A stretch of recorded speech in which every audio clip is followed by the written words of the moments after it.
મોરબીમાં હળવદના ગ્રામ્ય પંથકમાં ભારે વરસાદને કારણે પાણી ભરાઈ ગયા છે।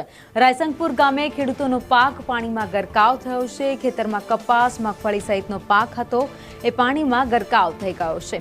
1000 વીઘાના ખેતરોમાં વરસાદી પાણી અત્યારે ભરાઈ ગયા છે।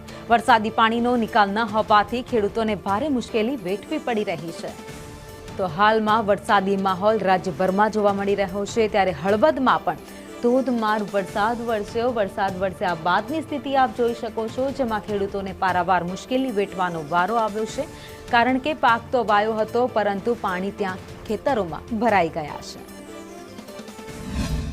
મોરબી જિલ્લામાં સતત મેઘરાજાએ મહેર કરી છે ને તેને લઈ ઠેર ઠેર પાણી ભરાવાની શરૂઆત થઈ ચૂકી છે। ત્યારે આપણે હળવદ તાલુકાના રાજસિંગપર ગામે આવ્યા છીએ। રાજસિંગપર ગામે મોડી રાતથી જ વરસાદ છે ને તેને લઈ ખેતરો પણ જળબંબાકાર બન્યા છે। જે પ્રકારે દ્રશ્યો જોઈ રહ્યા છો કે કપાસનો પાક હોય કે એરંડાનો હોય કે મગફળીનો હોય, તમામ પાકો પાણીમાં ગરકાવ થઈ ચૂક્યા છે અને તેને લઈ ખેડૂતો પણ ચિંતિત બન્યા છે। રાયસંગપુર ગામમાં મુશ્કેલી એટલી બધી પડે છે કે અમારે વરસાદ થાય ને ત્યારે હળવદ કોઈ દર્દીને કોઈ ડિલિવરીના કેસ કે ગમે તેને લઈ જવાય તો આ જગ્યા ઉપર એ પાણી એટલું હોય છે અને આગળનો ઓકરો હોય ને અહીંયા કાયદેસર બેઠા નાલાની ખાસ જરૂર છે, બરાબર।